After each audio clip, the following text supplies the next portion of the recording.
The religious right has taken a handful of verses in the Bible and used them as a weapon to beat people over the head with the Bible.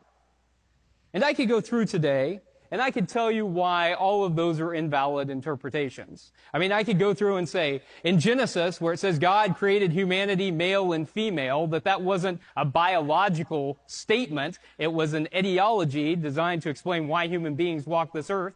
I could go through and I could tell you that the sin of Sodom was a lack of hospitality and caring for those in need. The Bible outright tells us that.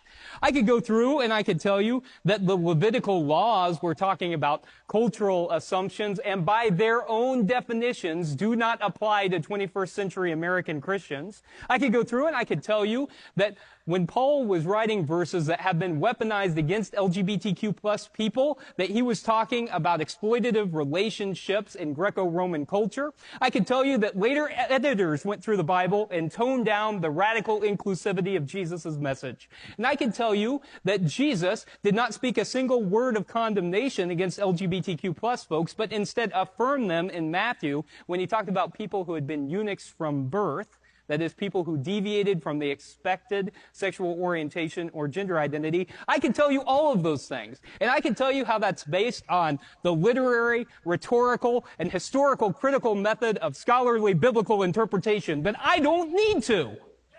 You know why? I don't need to because Jesus gave us the criterion of love. Jesus said that if your theology leads you to actions that are not loving, invalid theology. It's wrong.